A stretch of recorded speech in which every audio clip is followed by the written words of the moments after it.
Welcome to the May 19th, 2021 edition of the Urban League Jobs Network Digital Career Success Series, brought to you by the National Urban League.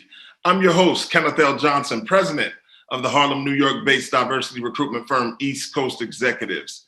If this is your first time joining us, welcome. Let me introduce you to the platform. The Digital Career Success Series, DCSS, is a professional development series that helps members of our Urban League Young Professional chapters and other diverse job seekers develop new skill sets that will enhance their careers through digital platforms such as webinars and Facebook Live. The goal is to provide an opportunity for professional development right from one's computer. Today's topic is leveraging your community, featuring Mr. Zach Nunn, and it's sponsored by Nestle. So with that being said, I'd like to bring in Taisha Robinson. She is with Nestle, just to speak a little bit about their positioning here at the Digital Career Success Series. Welcome. Awesome. Thank you so much.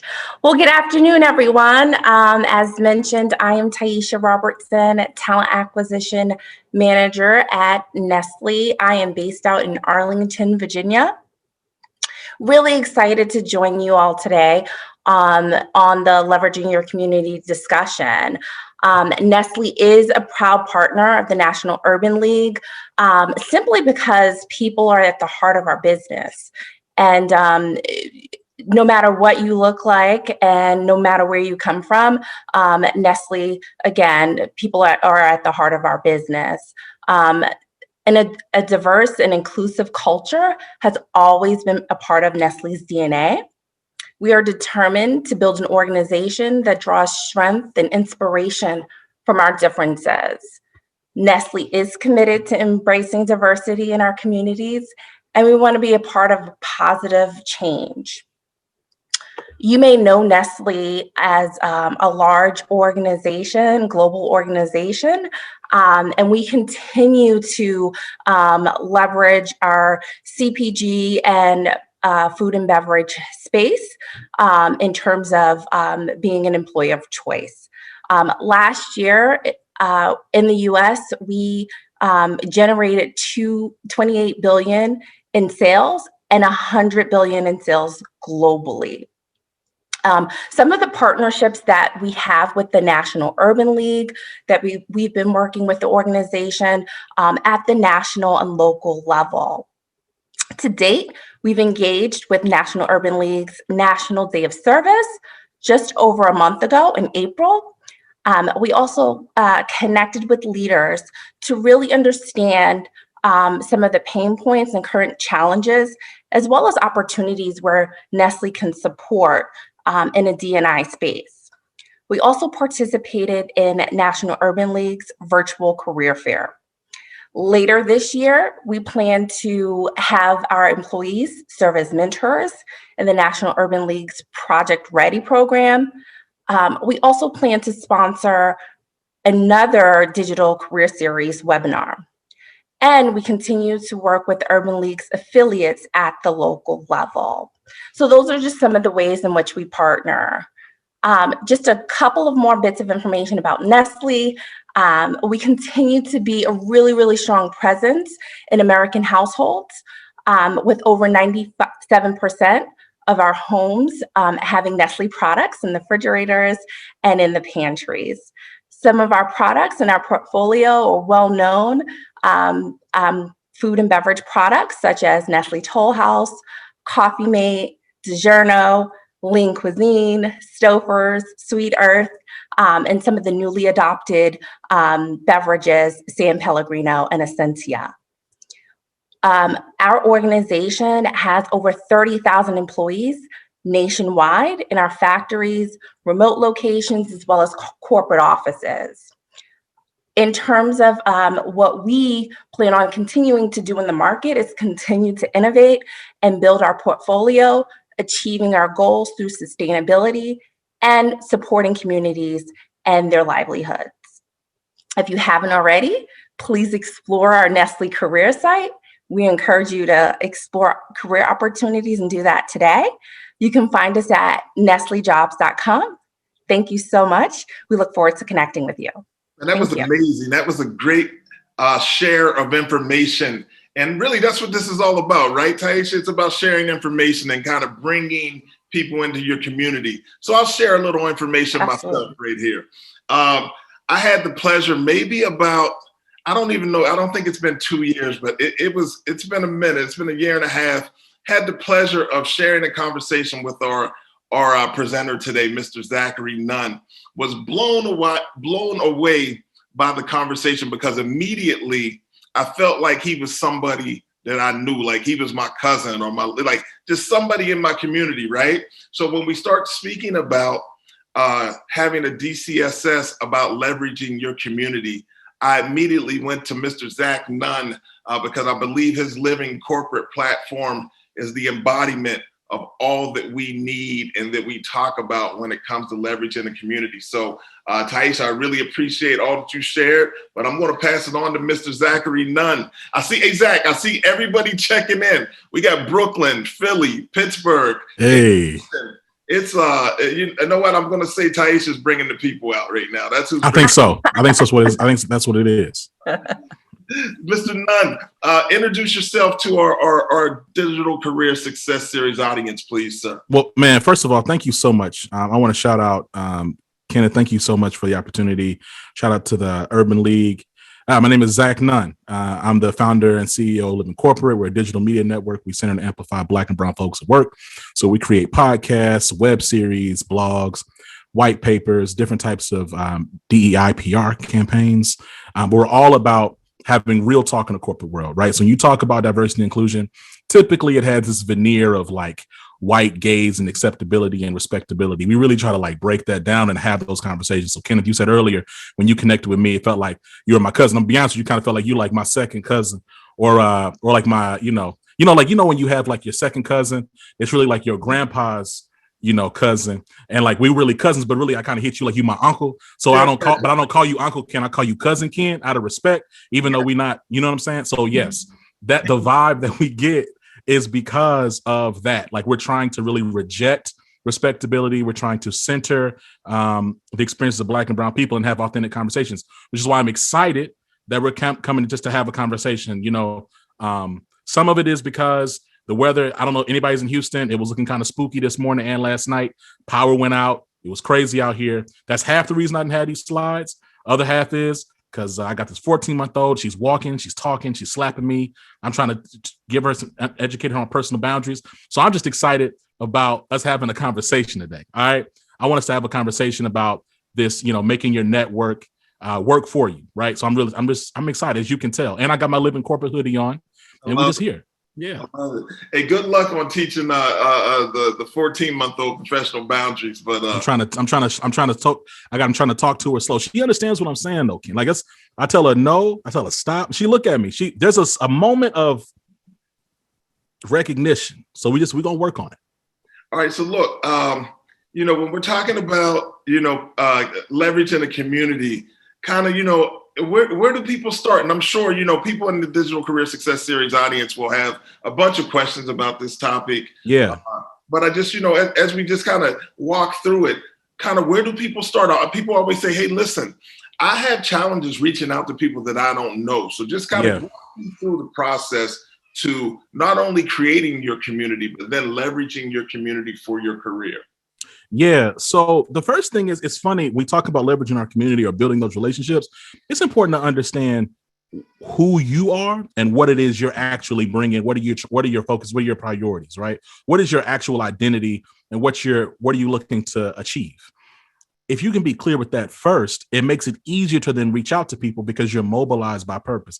I promise. So I'm a preacher by background, but I'm not trying to hit y'all with a bunch of fancy jargon. When I say mobilized by purpose, I mean, if you're clear with what it is you're about and what it is you want, you have more confidence than have those conversations. A lot of times, I'll speak for myself. I had challenges in networking initially because I didn't really know what I wanted, right? And really what my brand was. But as I got a little clearer with what it is I'm trying to achieve, what I'm looking for, it then was easier for me to then have those conversations and then be very purpose-driven in my conversations. So, hey, my name is Zach. I have this startup. I'm looking for guests. This is the type of profile I'm looking for. Kenneth, that's how you and I got connected, right? right? Because, and so I didn't know you from Adam. I feel like there's some commonalities. I feel like we can get it popping. So I reached out to you. And so I think that like that's the first start is what does it really look like to be clear with your own identity? And then that gives you a very clear brand to hit the quote unquote networking market to then like do your thing. All right, I got you. So when as we talk about kind of doing our thing with networking, you know, in 2021, and Taisha can vouch for this because I actually sent her the LinkedIn invite and she circled back through pretty rapidly, immediately, promptly, and connecting. So Zach, in 2021, typically when people start thinking about community, especially in 2020, it's a virtual community that we're nurturing. Right. So talk to me kind of about the differences between the two, right? And how people should navigate in both spaces, if you will. Yeah, you know, so I try to be an optimist, right? Like there's enough negativity out there, you know, to get us all down. So I'm going to say, I think that this pivot to virtual networking is a positive. And it has a lot of really good positives. One, it eliminates some of the potential social awkwardness in that, you know, kind of like literally walking up to somebody, shaking their hand or not shaking their hand, eye contact, and, you know, not getting sweaty, not getting nervous. You know, a lot of those things can be eliminated because you're dealing through some type of machine. I would say that it's important to have just a strategy. And I think virtual networking gives you more space to have a strategy that isn't as obvious. A lot of times you go to mixers, and at least in my experience, I don't know, you kind of tell when people are coming up to you and they're playing a numbers game. They're just trying to hand you a card, sell a chicken. So they're just trying to keep it going. I think that there's an opportunity to create a bit more of a personal touch when you send someone an email, when you send someone a note, when you reach out to someone to try to create that connection. You can actually create different templates for like, okay, look, this is as an example, maybe this is like a venture capitalist and I'm looking to get funding for my startup, or maybe this is just somebody that I just really want to generally network with. I have this particular ask. You can actually you can curate and you can specify your reach outs based on who you're talking to. And that's really cool. I think that that's a difference. All these things were happening before the pandemic, but because this is the primary way we're all communicating, all of it is like much more important. And so I think that for me, what I've learned and what I've seen is that like being very targeted in what you're asking for, and then making sure that the person that you're reaching out to doesn't feel like you've sent this to 50 other people. That's like really the differentiator, what I've seen. You know, I'm going to bring Taisha in here, and this is kind of off the cuff of the original plan, right? So hopefully she's fine with this. But, you know, Zachary, I know, you know, the networking perspective you bring as an expert is coming from you creating a platform and needing kind of energy and people in that platform. But Taisha's working in talent acquisition. So her networking, I would imagine, is a little different because, you know, she's out here looking to generate interest in career opportunities, right? So she's here today, right, doing some of that. But Taisha, as a talent acquisition professional, what would you share with some of the people that are on the line that may be considering career opportunities or pivoting maybe from one career to another in regards to how they connect and leverage a community to support that effort? Awesome. Thank you so much, Kenneth. I would say do your homework. First start, do your homework. I think that as a talent acquisition professional, we go out and we try to find professionals. We try to find talent, but folks that are reaching out to look for opportunities, to your point, don't just kind of, templify or be intentional about your outreach. Don't just say, "Hi, Taisha, you work for Nestle. I'm looking for a job opportunity.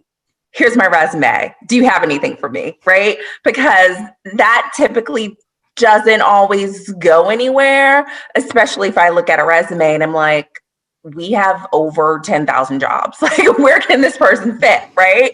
So doing your homework is super important.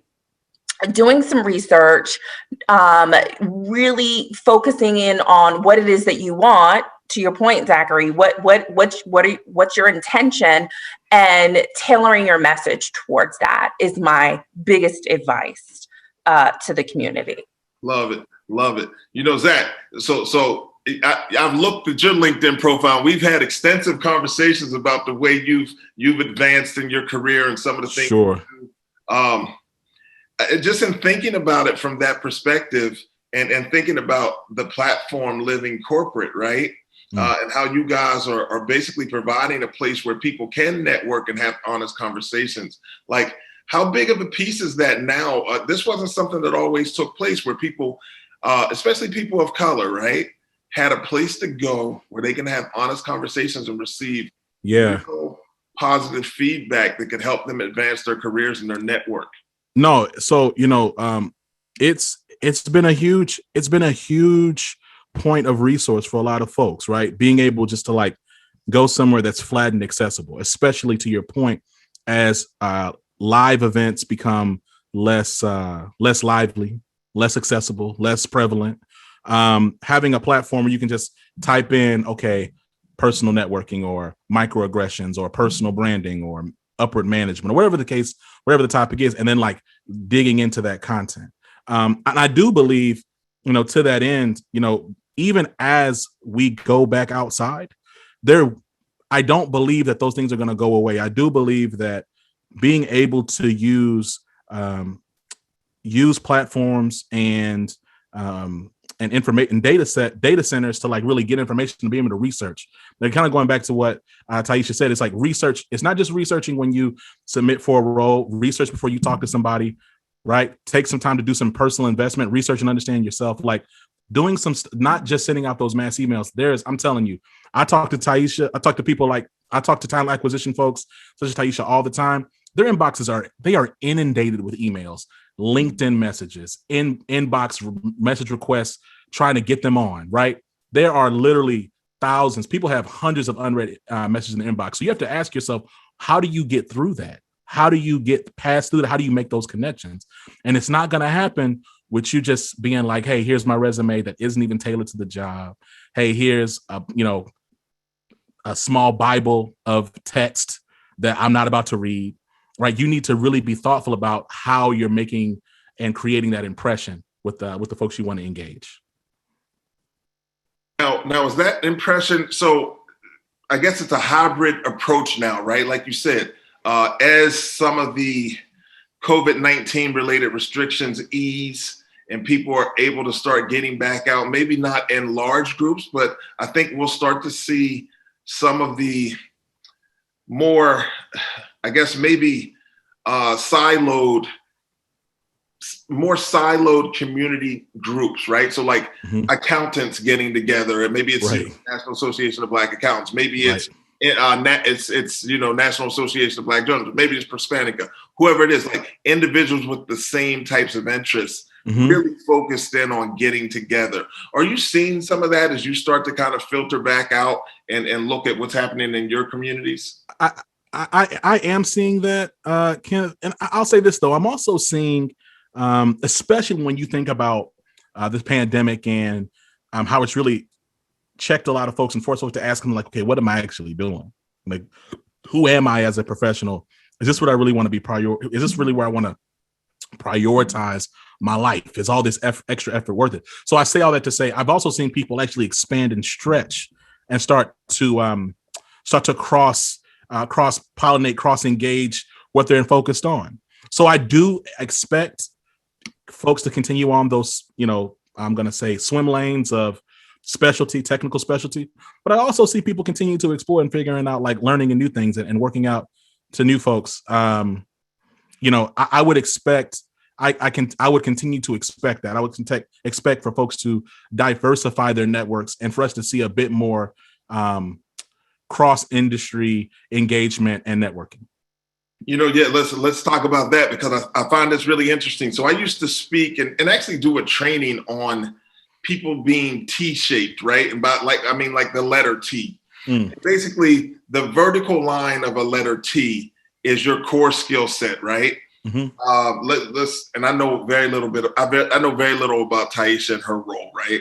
But talent acquisition, vertical line, right? This is, what she's doing. But she shows up here today also with her talent acquisition hat on, but definitely doing some branding and some ambassador work, for her organization. And I believe that's a big piece of the skill set, right? So as we look at these communities developing, to your point, I think people will maybe stay in a very siloed place with the goal of maybe pivoting and connecting and showing some other skill sets that they can use to be of value to employers and or business partners, right? So how would you walk that? Is that something that you offer? What do you think about people volunteering their services to support their communities? I mean, why would you not do that, Ken? That's a great thing to do, man. You want to give back. I think I do. I will say, I think that we can often, I'll speak for myself, right? I'm not going to, let me not pathologize all of us, or, we're not a monolith. I'll say for me, it's easy for me to get caught in the rigmarole of just hustling and trying to kind of get to that next thing. But the reality is that we're not going to collectively grow if we don't invest in one another. There are things that I'm able to do. I'm fairly good at podcasting and different digital media. I'm good at writing. I'm a change management consultant. I've done tech consulting, and I'm a public speaker. So what does it look like for me to reach back, invest in, offer my time to organizations and groups that could use that, right? As opposed to me trying to always hit a lick off of somebody. We have to be willing to give and serve one another in a really communal, sometimes sacrificial way for us to really grow. So yeah, I'm all for that. So I would love to chime in here and just piggyback off of what Zachary said. I think one of the things that Nestle does, and I kind of do within my personal network, is really support from a resume workshop or interview skills building sessions. Those are things that we do as well to give back to the community, not just looking for talent, but hey, how can we help and support and develop that talent? So I think that's super, super important to your point, Zachary, giving back. Yeah, extremely important. And there's so many different ways to do that. And I think sometimes organizations need an avenue. And, that's one of the things I do believe that the National Urban League does extremely well, providing opportunities for companies to connect with career seekers and Black professionals in general in a varied amount of ways, right? Different ways to connect. I've been part of conversations where we've been very strategic and just kind of thinking through ways to passively get career seekers and employers in the same room, right? Or on the same platform, with the hopes that networking will in turn produce opportunities for everybody on both sides. So that takes me to a question that came up in the Q&A where the person asked, what about folks like her or him that if they don't have a platform? They believe they don't have a platform. Zachary, talk to us about that. Is your approach that we all have a platform, we may just leverage it differently, or that some people do or some people don't? So one, I appreciate the way you frame your questions for me. It helps me a lot, Ken. Yeah, we do all have a platform. So, it's important to realize, y'all, it's 2021, right? LinkedIn has blown up. For those who really are on LinkedIn and pay attention, Black voices, Black and brown voices particularly, are really gaining traction. There are a lot of different tools and ways to build your brand and build and ramp your voice through LinkedIn. I'm specifically picking on LinkedIn because we all have one. We all should have one if we're talking about professional network. And so we all do have a platform there. And so the question just is, how are we managing the platform we have, and how are we building it, and how are we stewarding it to grow? Don't think just because you don't have Living Corporate, which is like a media network, that you don't have a platform. There are folks who have a LinkedIn page with 50, 60,000 followers. Okay. That is huge. So when they make a post, thousands of people see it. Right. And let me say this too. There are folks who I know who have a few number of followers and will write things, and millions of people have seen it. I have examples of it. I've seen it myself. So don't ever underestimate or discount yourself, right? The internet is a big and small place at the same time. And so you don't ever have to ask yourself if you have something. It's just about how do you nurture what you do have? Because whatever you think you don't have, you probably have some version of it. You just got to tap into it. So here's the flip side of that, Zach. So, people believe that they have to be the creators of the content. Sometimes you can be a person that likes or comments and True. it brings your piece to it. True. And that alone can be that, I'm not going to say that viral moment, but that can be the moment where other people start to chime in and look for more of your content or more of your insight on specific topics. So you don't have to be the one that wrote the article, but you definitely can reply and give an example of, your experiences with that particular topic. 100%. Content curation is a big, big thing. And it's interesting because LinkedIn actually makes it easy to curate content, because if you share certain articles over and over again, and then you just highlight them on your page, guess what? You just became a content curator. There's also a newsletter function that many folks, I think most folks should have now on LinkedIn. You can literally be like, hey, here are the articles that I saw, here are the posts that stuck out to me. And you can just write that, do that once a week. So like, there are different ways, right? Like, I think sometimes we think about being creative, or we think about just content. We immediately go to labor. We immediately go to, I'm storming up and writing, 17 blogs a day. Like there are other ways to participate in this whole content creation. There's other ways to participate in even just like building a brand. Like because there's plenty of folks already creating. There is a lot of opportunity to curate. So don't be afraid, just to your point, Ken, like comment, share, participate. People build whole brands off of participating. Okay. Everybody isn't going to be that voice, that leading voice. So I have a question here that came through the Q&A, and it's basically, what's the best way to build your network on LinkedIn? Any Zach Nunn tidbits of advice for individuals that want to build that big LinkedIn following? Don't be scared. Like, that's my first thing. I think like some of us have, like, we all have various philosophies when it comes to like even sending connection requests. Some of us like, and it depends on just kind of like your school of thought. My personal school of thought is it's the internet. So it's serious, but it's not that serious, right?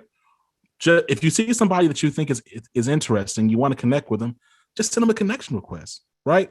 I sent Kenneth a connection request. I didn't know him. I didn't send this long flowery email. I just like, yo, he's cool. And the light skin joke, it was a joke, y'all. Like, come on now. Look, my mama black. I'm not even that dark. Come on, it was a joke. Trying to loosen y'all up. Come on now, whatever. The point is that you reach out to people, you connect with folks, and don't be afraid. And guess what? LinkedIn, because it's by the nature of it being the internet, is it's much easier to take a rejection, right? People gonna say no, cool. You never gonna know. You just not gonna connect with them, and then you just keep on going.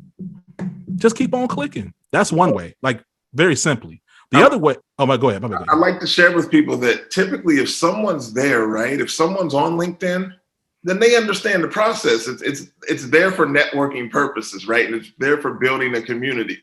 So if they're there, more than likely, they're willing to at least engage and maybe consider your invite. But I do suggest that people send customized invites. I don't think you should send just a direct link. Not blank, yeah. Yeah. So I think you should have a reason why you're wanting to connect with Taisha. And if I'm connecting with Taisha, I probably don't want you to ask her for a job. Like, don't go right in for the kill. No, don't do that. So that's a really good point, though, is that, networking is about authentic connections, right? I happen to love people, right? I love our people. So I'm always interested in just like knowing people's stories, understanding people's backgrounds. I don't really go into exchanges looking to get something out of it. Like, that's not, and I think, again, y'all, like, it's important. We have to really be communal in our ethic and in our mindset when we talk to each other, right? Like, we can't think of one another as like things to just take from. We need to think about, like, really look at individuals, people to build with, right? Kenneth and I, like, I'm a brag on Kenneth really quick. I'm gonna embarrass him. He and I have random dope conversations. I know I can call him and have an idea or have a request or whatever, because Kenneth knows that my intention is righteous. My intention is to build something sustainable. It's to help him. It's to serve him, because we have similar goal. We're on mission. So I think it's important that when you engage with people, did you look at her LinkedIn profile before you reached out? Did you like understand what her background is? Are you curious about like just how she got to where she got? What are you looking for out of this? And if you are looking for a job, okay, we get it. Like, the society we live in, but are you at least interested in connecting with the person? There has to be some interest, authentic interest in relationship building for networking to really be valuable. Kenneth and I connected off of LinkedIn, off of Living Corporate. It feels like 2 years ago, and now we're just in relationship. We don't talk every day, but I know when I pick up, when he picks up, when he calls, whatever, that we're talking about something, and that's a relationship that has paid dividends and continues to pay dividends, and that's what you really want. Yeah, it's important. I think you make a valid point. It's important that it's not always a take relationship. Sometimes it's a give, sometimes it's a take, but sometimes it's just a conversation. And I think that's where you have effective community building, because then introductions come, right? So just to share, I guess, I'm speaking to Zach, but I was trying to get in touch also with a partner of his. Once I realized that they were partners, Tristan, who's been on the Digital Career Success Series, by the way, and did a great job. But when I didn't hear back from him, I went to you, and I'm like, hey, get me in touch with your guy. And the next thing I know, I look at my phone and Tristan's texting me. Like, he took it off of the internet and sent me a text. Like, I apologize. I know you were looking to get in contact with me. It's been a little crazy. So those are the things you can do if you're networking with good faith, as you had mentioned earlier, right? So again, don't reach out to the talent acquisition professionals only wanting a job opportunity, but maybe show some interest in some of the work they're doing, even if it's outside of the box. Taisha had mentioned, resume reviews and mock interview sessions and things of that nature. You might be a person that has that skill set and you can volunteer, and or maybe you want to participate, but either way it goes, I think you just try to find your place out here to network authentically. Talk to me about networking authentically, Zach. We've been talking about it for a while, but first of all, to be an authentic networker means you have to be authentic with yourself. So who are you actually? Right? What are you? Like, I think sometimes we kind of go out there with like these personas of I'm this and I'm that. We put on the voice, whatever the case is.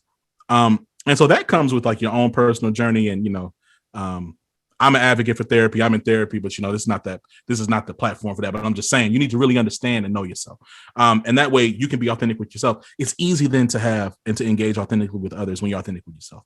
And so when you talk about engaging authentically with others, is being transparent about your own story, what your interests are, and then what your desires are from this exchange. Right. So it's like, hey, look,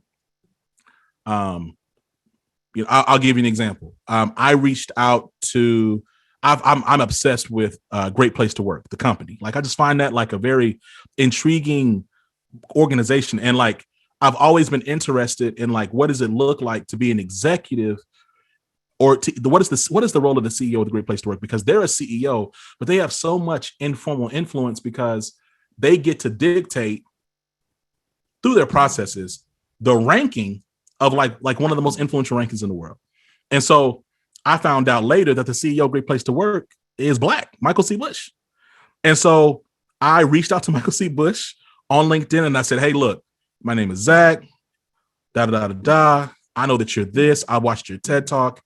I want to understand. I'd like to interview you for Living Corporate because this is mind-boggling to me. Like, you being a Black man with all of this informal influence, you're also the CEO. You'd be the first Black CEO that we've ever interviewed, Black male CEO we've ever interviewed. And so, yes, I came in with an ask, but like my ask was sincere. My reason and my context was sincere. And so people understand that we're not just connecting just to like eat ice cream and hang out. We understand that you probably want something, but like, what is it really? And is it one way, or is there some mutual benefit to why you're reaching out to me? If that ice cream is from Nestle, then, that might be worth eating and hanging out with, right? Might be. I mean, let's just do that. Absolutely. Might be.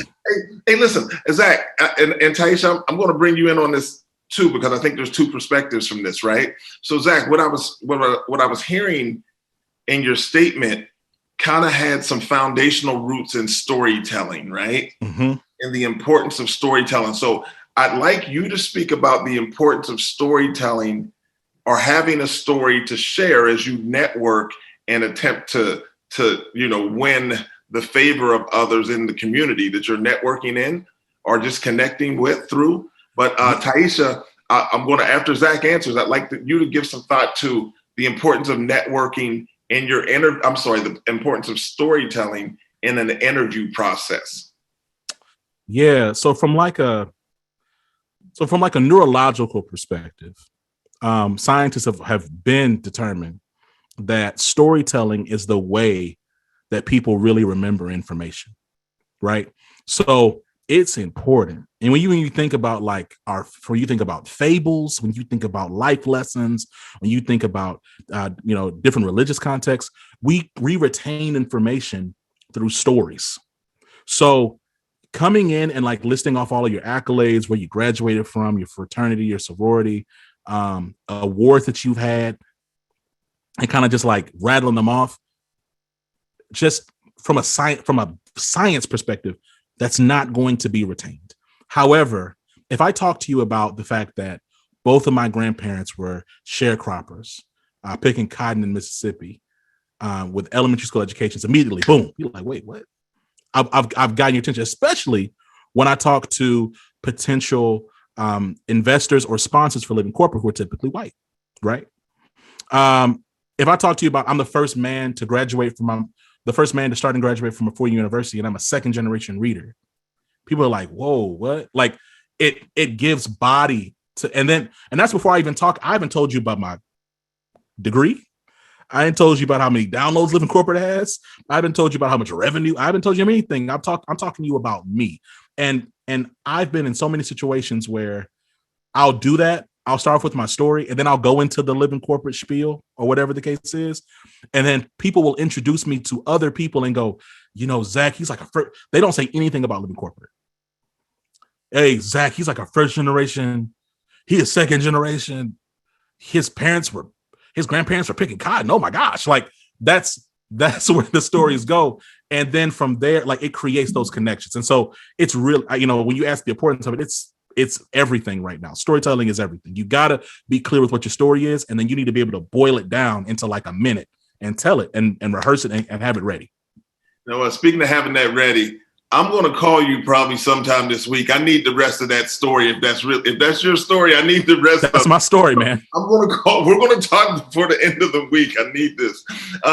So Taisha, when people interview, and so I've done some coaching in that area, and we speak about the STAR technique. Situation, task, action, result, and kind of running through that process as you create and tell your story for why you believe you're the candidate for the job, right?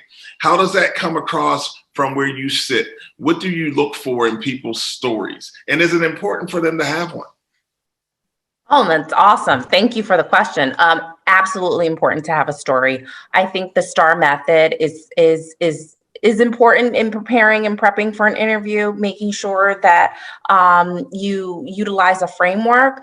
But I also think that just to everyone out there, just make sure that you do create and again, kind of rehearse your story that's authentic, right? You don't want to sound too rehearsed. You don't want to go in almost robotic with your response when you're interviewing, because it does come across.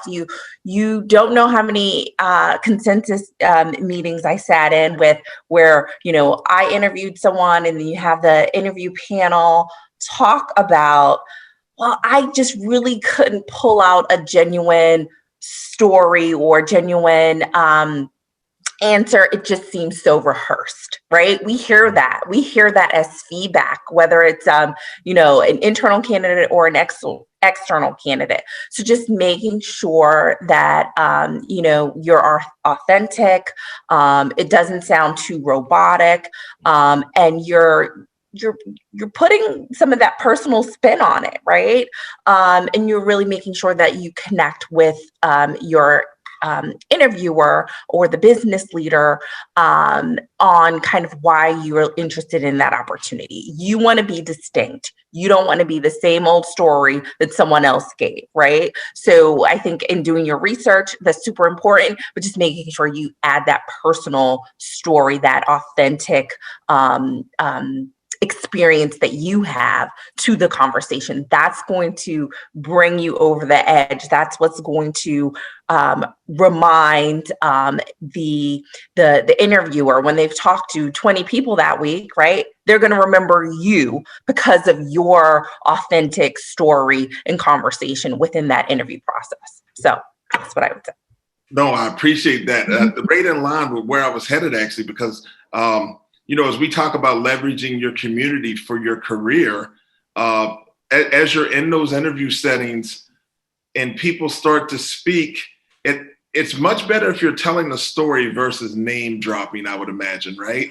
If you can tell a story about maybe how you've partnered with an individual that they may be aware of to impact the bottom line or something of that nature at another place or at another organization, 100%. That probably makes more sense than just saying, I know Zachary Nunn, and then letting them run with it from there, right?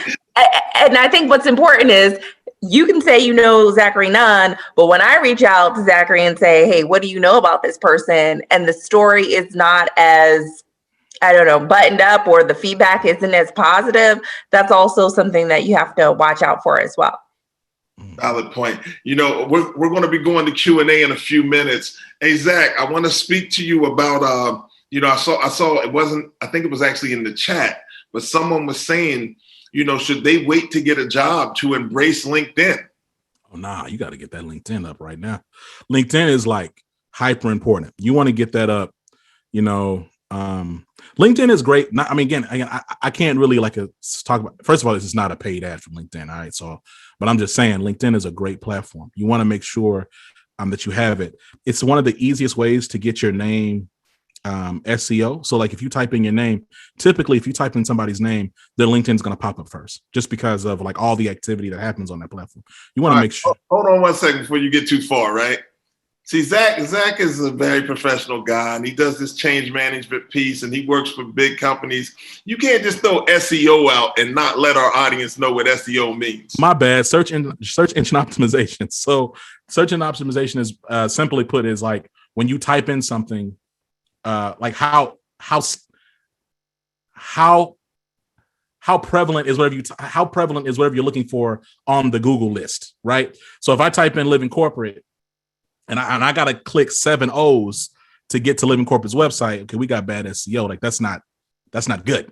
And so my point is that you want to make sure if someone types in your name, that your profile comes up, right? Not some arrest that you had, not some crazy blog, but like your actual LinkedIn profile, and that's or something that you can directly control, and that's your LinkedIn profile. We're not even getting into personal websites. You want to make sure you have your LinkedIn up.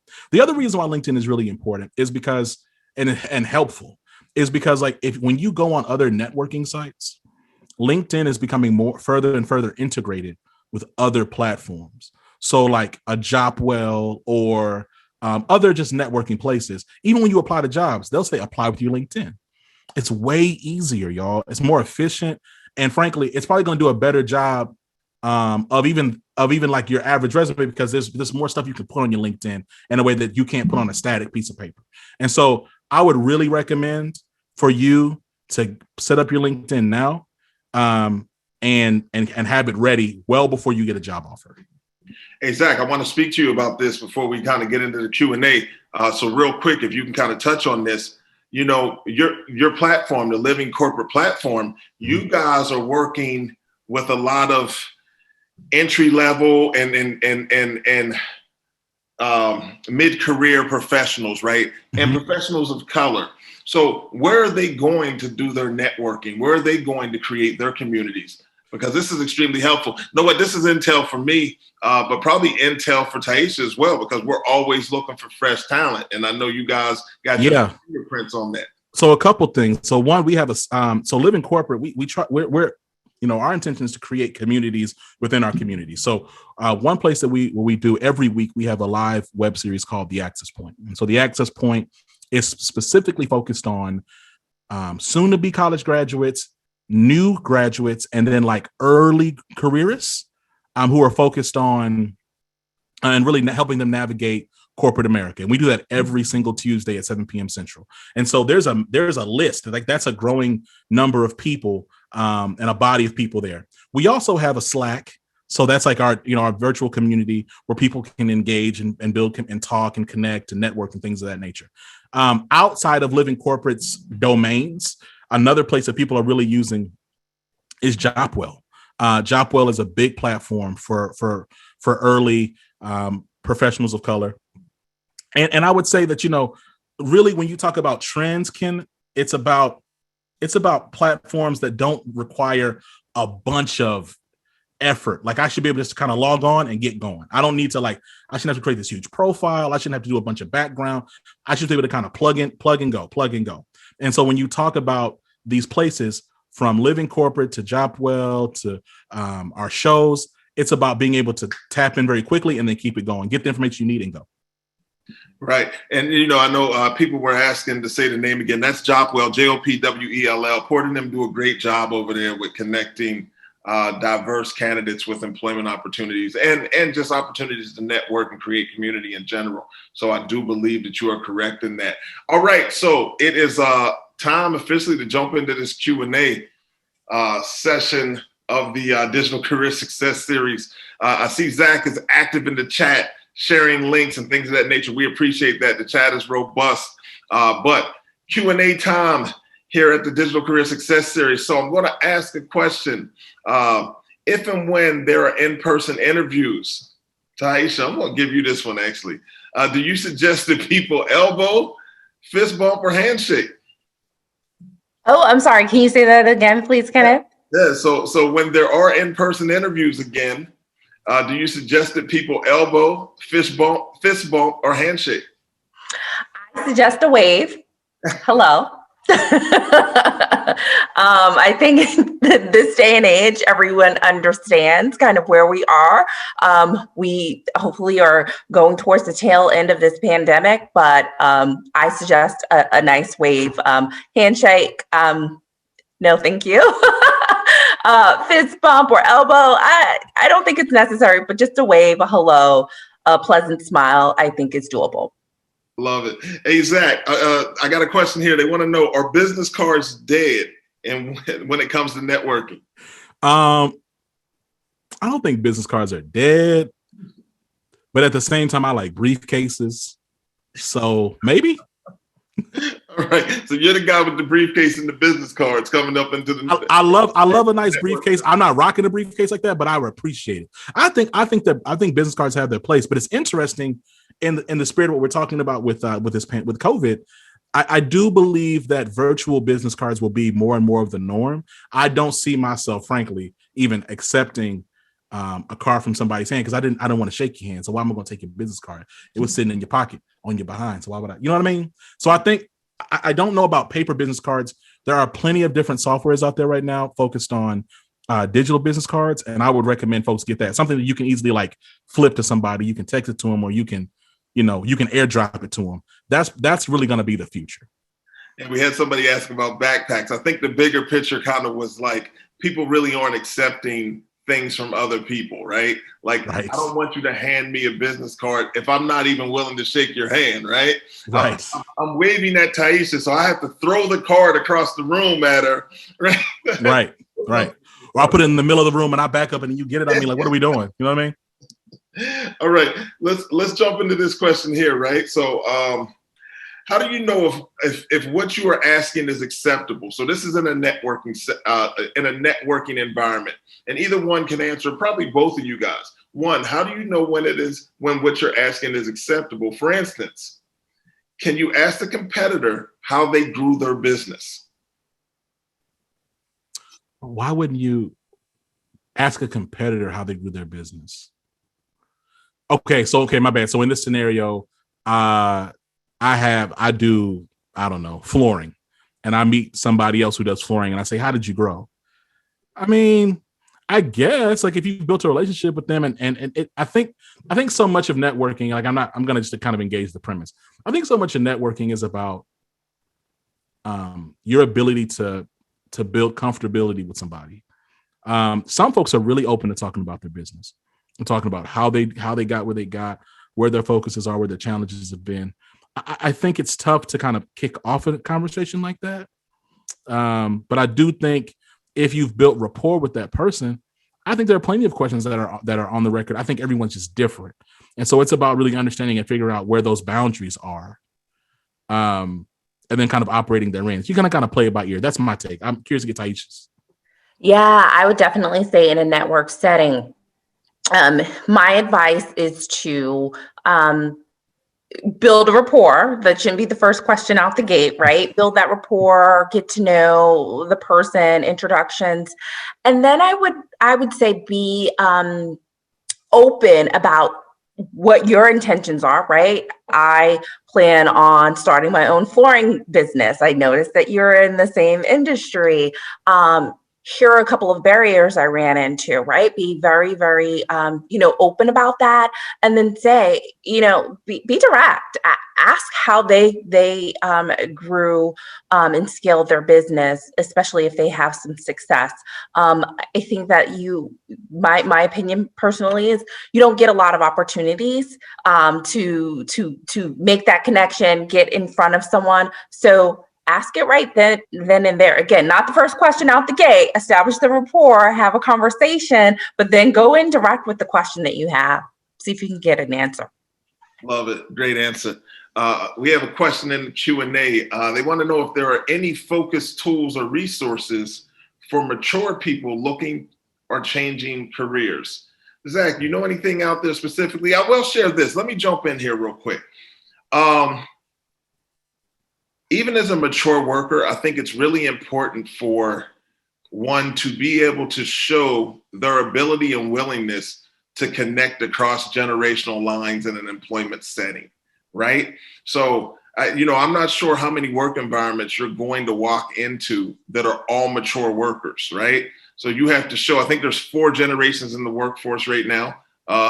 So you need to probably be able to show that you're comfortable interacting, connecting, building, creating with all demographics from that standpoint. Any advice and or suggestions from the two of you? I think that personal coaching is important. I think it's easy to it's in it, some of it is just the fault of the area that we're in. We think that things can just be a quick fix if we join this, or if we buy this, or if we sign up for that. But I really believe it's important to work with a career coach and someone who can really give you targeted, specific advice and guidance. That's where I've seen the most success when it comes to anyone of any age or season in life seeking to make a career pivot or change. And I would just really recommend that. And I have a whole list of people that I would recommend from a professional coaching perspective. If you want to just hit me up on LinkedIn, I'm happy to make the connection for you. Zachary, I love that answer. I think that is a good way to go. Absolutely. I was actually just talking to my husband about his experience with career coaching. He just happened to draw on a story. And what he said was, and this is good insight for this audience, it's important to engage with a coach, but it's also important to think about your coaching relationship and the person that is going to coach you. Are they just a certified coach with academic experience, or have they actually walked the walk, right? Talked the talk, been in a career setting that they can bring in and draw in their experience to provide, better coaching for you. Again, in my husband's experience, the person that was coaching him was purely academic, did not work in a corporate setting. So it was textbook coaching for him. And it just didn't, long run, it didn't yield any results for him. So I would say that just really think about the coaching relationship. And I don't know if you guys saw my chat. I said, is anyone using Clubhouse, right? Because I heard of that, right? In terms of Zachary made a good point of, really thinking about, despite your generation, don't be afraid to look at other platforms for the mature, career seeker. I'm going to be honest. I joined Clubhouse and I joined a couple of the clubs within Clubhouse, but I don't know how to use it. But it looks like it's, a part of a social network. folks are growing their business or talking about their business there. So I think it's really important to try to explore some of those newer platforms. Obviously, LinkedIn, yes, we make a great plug for LinkedIn. That's kind of the go-to, but some of these other social media platforms, and then also think about the industry in which you're in or the industry in which you want to get in. Where are the niche organizations or niche sites for that? Because that's important as well. I know how Zachary thinks, right? So someone asked about a community for mature workers. Zachary, there's going to be a Living Mature in Corporate coming any minute now. Why? Zachary's getting ready. True. Living Mature in Corporate, right? It's true. Let's get this out of the way now that we're speaking about Clubhouse and kind of social type of networking. David wants to know, if you tag someone, is that being too pushy, or do others appreciate getting tagged, especially if it's not someone you know? Yeah. So again, I think everybody's different, right? And for me, I try not to take myself super, super serious when people may not like it, or because they can have a wide array of responses. I've tagged folks that I don't know, but I know that, but based on what they create, I believe they would appreciate something. I'll tag them in that, and they respond. Sometimes they don't. Sometimes they untag themselves. I think it's about just being mindful about what you're tagging and why you're tagging them. And then if they show up and say, "Hey, why'd you tag me in this?" To have a meaningful response, be ready. If it just gets to that, that would be my recommendation. Man, I wanna thank you for that recommendation, and I also want to thank you for joining us today. You've been amazing. On behalf of the Urban League Jobs Network Digital Career Success Series, the National Urban League, Wanda Jackson, Kristen Bray behind the scenes, pushing everything through. I see these slides moving, so that means I'm on time right now. But also on behalf of our sponsor today, Nestle, Zach, I'd like to thank you. And Taisha, I know you're double dipping right now. You're working on both fronts. We put you to work today, but you did an amazing job. I really appreciate what you brought to the conversation, and thank you so very much. So we have links here. There's definitely links on how to get that information about opportunities with Nestle, and specifically job data with the National Urban League. So that's good information there. Taisha's LinkedIn profile is there. We also have Beata here with her link. She hasn't been on the screen, but she's been behind the scenes encouraging us and pushing us on through this process. So please connect with her at Nestle as well. If you come across, you see it. It's Mr. Zachary Nunn and the Living Corporate family. Connect in, check the podcast out, have a great deal of respect for all that they do out here in the living corporate community with supporting professionals of color navigate this crazy, crazy time and world we live in. It's all about being authentic, right, Zach? So that's always. That's why coming up, we have the art of authenticity. Are you concerned with how to bring your whole self to the workplace? Do you struggle with creating a psychologically safe place for you to exist professionally? During this session, attendees will learn the skills needed to bring their authentic self to the workplace and end their careers. We do it June 2nd, 12 noon. This will be sponsored by our good friends at Anheuser-Busch Foundation. Zach, we rolling, man. This is what we do. We live in corporate out here. Thank you so very much. You did a great show today. Taisha, again, really appreciate you kind of hanging out, telling us about all the great things going on at Nestle. You made me myself want to take a deeper dive and look in to see what you guys are doing and how I can add value and support. So with that being said, I want to thank both of you. And of course, behind the scenes, Kristen Bray, Wanda Jackson, UL Jobs Network, National Urban League. This is what we do. Thank you so very much. We'll see you on the 2nd of June for the Art of Authenticity. It's summer, y'all. It's summertime. Take care.